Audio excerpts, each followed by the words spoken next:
Boys, welcome back to another episode of Free-to-Play Friday interviews. This is the first of many interviews that we're going to be doing with people in the Free-to-Play Guild, the greatest Free-to-Play Guild of all time. If you don't know what that is, card up in the top right, that will show you exactly what the Free-to-Play Guild is, what the People's Guild is, what we're doing, all of that stuff. Today I'm here with Andro, one of our officers in the guild, who's been with us pretty much, I think, since close to day one. No, not at all. I joined like 3 months in. Close enough. We don't talk about facts and logic. This is actually my second account for the AP thing, because I started my initial one. But unaligned force users are a horrible starting team because you can only use half of it in every light side dark side battle. So I just deleted that and restarted. Some people have been making it work. I know. I wasn't able to though. But all right, so walk us through the farming plan here. Obviously, I see some Phoenix coming along. I see some troopers coming along. But tell us a little bit about what you got going on. Originally, I was just going to build out some core teams. But then, lucky me, I pulled a 7-star Captain Rex from the 1000 Crystal Pack. That's actually insane. Might as well go for Leia after that. Okay. Except this isn't really a Leia rush, because I don't have anything for Leia. Like, if you look, I have my Captain Rex, I have Akbar at, like, Gear 1, I have regular Leia at, like, G4, and it's just not ready. Yeah, I mean, you're still at, what, level 71? Is that right? 72. 72? So, I mean, you got a long ways to go, obviously, but... So kind of farming out some auxiliary teams while working towards Leia. Is that kind of the general plan? Pretty much. And then, so obviously Phoenix on the light side, and then dark side we're running Imperial Troopers, specifically under Iden lead, it looks like. Yep. A functioning Iden team. Yes, exactly. We love functioning Iden teams, because functioning just means it's working and killing things. Yep. And I get crit avoidance at the start of battle. That's crazy. I didn't know Iden did that.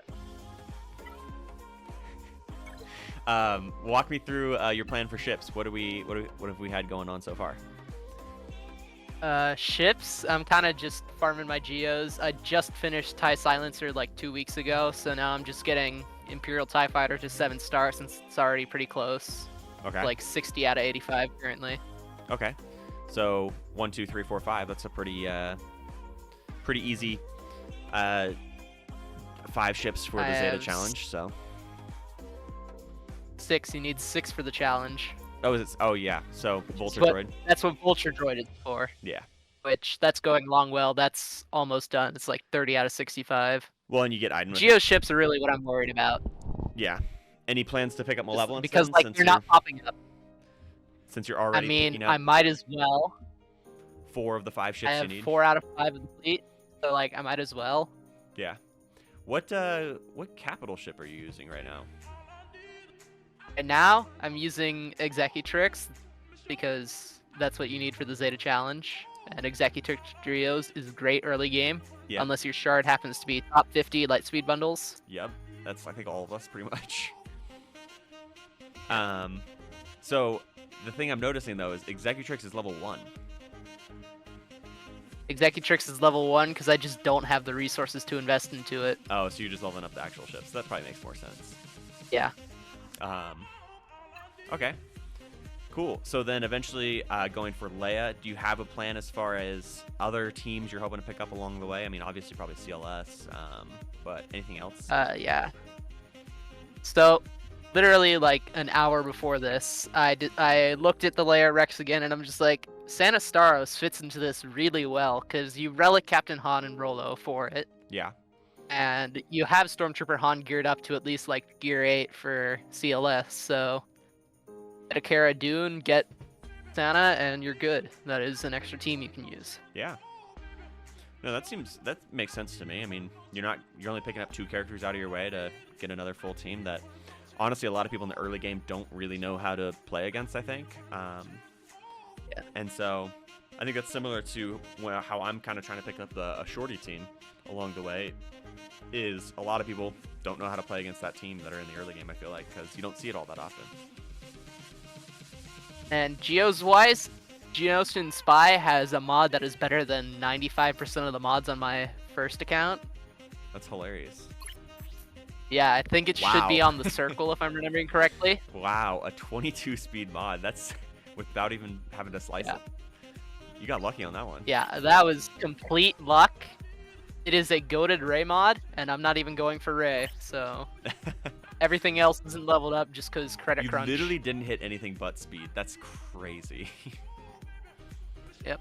And it's a health circle, which is great on a health set.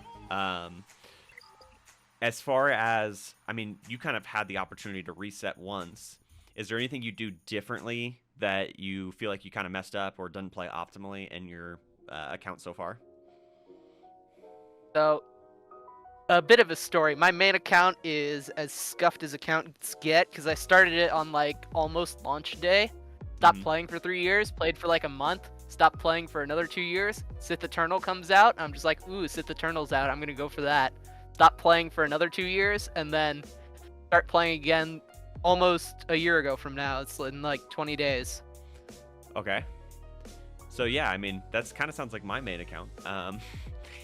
And so on this account, we're kind of just remediating those mistakes that we made on the original account. Sort of. I have a lot of alts that I did. Like, I did one, but it died at level 74. Then I did another. This one I bought the hyperdrive on, and I'm still running it. Okay. And then I did a new free-to-play account. This was the first, except I challenged myself to only use characters from launch, and that failed so horribly that I just gave up at like level 30. So no major And then I mistake. did another one. And that was the one when AP made the video originally. And then this one. Okay. So in total, this is my 6th account. 3rd active one. So you're about an expert when it comes to the early game then. Pretty much. Except not really, because I cannot mod. Well, I mean, no one can mod in the early game. You don't have enough credits to level up your characters and try to mod. Just straight up, I mod. Like, if you check some of the mods on my main account, it is garbage. Let's see how your mods I've been are coming improving a along. lot lately, though. Oh boy. Well, we have a 4-dot mod upgraded to level 15, so that's already a great start. Oh yeah, I Um, haven't swapped out all my 4 dots because we I have was using another 4 dots 4-dot because I mod couldn't beat the upgraded 5 to dot level note. 15. Yeah, most of my mods that are on my good characters are 4 dot. I've started transitioning to 5 dot, but like I couldn't farm the 5 dot node for a while. But why are we upgrading 4-dot mods that don't have speed on them? Now, I'm not doing that anymore. I stopped that like a month ago when I. It's like what I was doing is I was upgrading the 4 dot mods so that at least have some form of mod. But then like I stopped upgrading them as soon as I accessed 5 dot mod, even at 1 star, because I'd rather go through 15 battles a day of 5 dot mods than level up a bunch of 4 dot mods. Yep. Yeah, so I mean, my basic strategy with it was use the 4-dot mods as credits, effectively. They would come into my account. I would throw obviously a set on just to have something, then upgrade them, and then I would just sell them as soon as I got to 5-dot mods, which was pretty early on with my functioning item Yeah, it team. took me like 5 or 6 levels past level 53 Oh yeah, I got to get it. pretty much immediately with my functioning item team. So Yep. Then again, you had a cohesive farming plan at the time, so you were good. yeah, I did have a cohesive farming plan. It seems like though you really, I mean, looking at your roster, it doesn't seem like you have pretty much anything unnecessary leveled up, which is pretty good. I mean, you can probably make I an have argument. a few things. Yeah, I mean, you can probably make an argument for a couple of these characters, like Ahsoka or Jedi Consular or whatever, that you don't really need leveled up, or Boosh or whatever. But most of these characters, you're gonna end up using. So. I mean, I'm gonna use Boosh because I need to relic Boosh anyway for Leia, Oh, but that's true. Yeah. I guess I'm. I more just talking more upgraded short term. Boosh for the credits. I used Boosh for the credits. Oh, so you got to the credit heist with that. So Yeah. That makes sense. Yeah. Speaking of which, I got the max pool on my first try beating it, so that was nice. I got the minimum pull on my account and got the max pull on my main account, which I do not need credits on, which is dumb. What about, I see Mara Jade. Are you working on a Empire team as well? Yes and no. I'm kind of just soft farming Mara Jade because I have everything built up. Because like I've got I've got Palps, I've got Vader, I've got Thrawn. Yeah. And I've got TIE Fighter pilot, so I'm just farming up Mara Jade, and then I'm just gonna build it out from there. Once I have the Zeta mats ready, I'm just gonna go all in on Vader, and then I'll build up the team from there. Yeah. No, that makes sense. You've done a lot better job, I think, of not having a bunch of excess stuff on your roster than I've done. So that's pretty good. I'm excited to see where the plan takes you, and I appreciate you joining me today to give me an idea of where you're at. So appreciate everybody who's following along Absolutely. with the People's Guild. Soon enough, we'll have a couple more of these out so you can see where everybody's at. But make sure to like and subscribe, and I'll catch you guys in the next one. Like and subscribe.